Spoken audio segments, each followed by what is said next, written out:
kita lihat memang dalam beberapa tahun terakhir, khususnya 2 tahun terakhir, perkembangan situasi dari yang sebelumnya adalah bentrokan-bentrokan atau serangan-serangan dari kelompok ini kepada aparat keamanan, itu bergeser menjadi serangan-serangan kepada masyarakat sipil dan Ya, fasilitas sipil, ya, terutama mereka yang selama ini eh, berada ya di wilayah-wilayah pegunungan ya, yang menjadi titik di mana kelompok-kelompok tersebut beroperasi. Nah, serangan-serangan ini bentuknya sudah mengarah pada bentuk-bentuk yang mengkhawatirkan, yang ya. kemudian disebutlah bahwa mereka sudah melakukan tindakan-tindakan yang mengarah pada teror.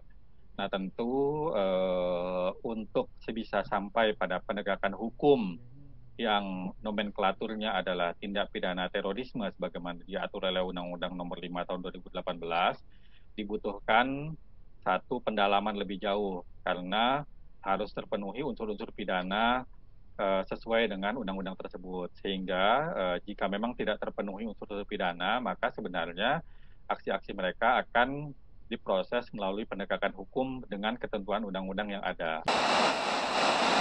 Targetnya ada dua macam ya. Jadi yang pertama itu target kembalinya aktivitas normal di masyarakat dengan adanya penempatan pasukan dan juga penjagaan terhadap objek-objek yang memang menjadi titik-titik aktivitas masyarakat. Karena kita tahu misalnya di daerah pegunungan itu beberapa penyelenggaraan pelayanan publik melalui birokrasi pemerintah daerah itu sempat terganggu karena kehadiran kelompok-kelompok ini.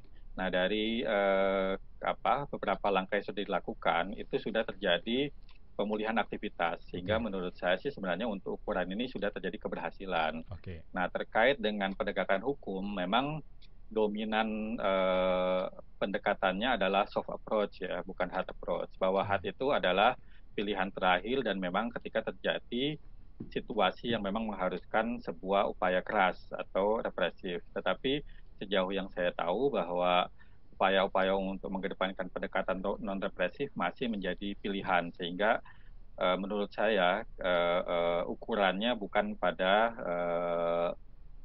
seberapa masif upaya-upaya hard yang dilakukan, tetapi Oke. seberapa jauh misalnya dinamika ini pertama pemulihan penyelenggaraan pelayanan publik bisa terjadi.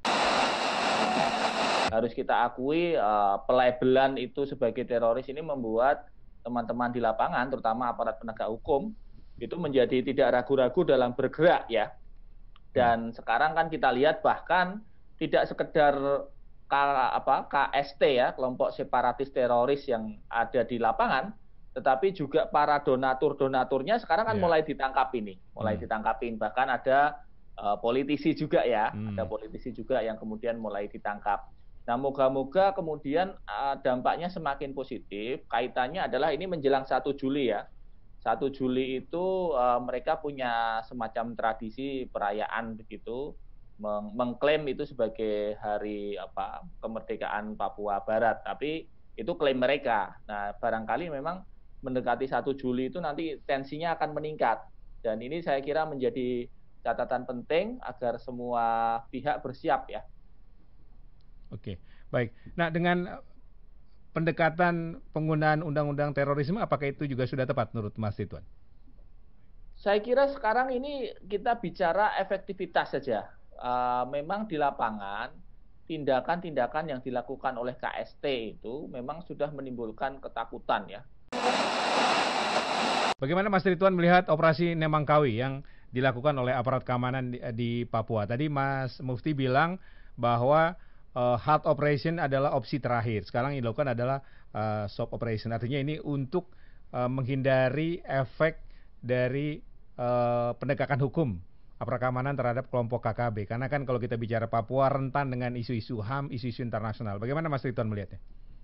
Bapak Presiden Jokowi itu memimpin sudah sejak 2014, ini sudah hampir 7 tahun ya, sudah 7 tahun lebih. Dan sejak beliau memimpin, pendekatan untuk Papua adalah pendekatan prosperity, pendekatan kesejahteraan, welfare dan prosperity, pendekatan kemakmuran, kesejahteraan, dibangunkan jalan yang bagus, dibangunkan pasar untuk mama-mama berjualan, dibangunkan jembatan, segala macam sarana prasarana itu bagian dari pendekatan kesejahteraan.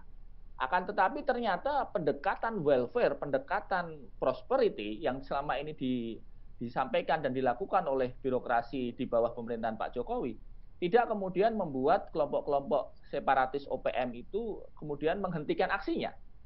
Artinya kan pendekatan lunak yang selama ini sudah dilakukan ternyata tidak berdampak bagi kelompok kecil ini. Karena itu saya setuju dengan Operasi Nemangkawi melakukan penindakan hukum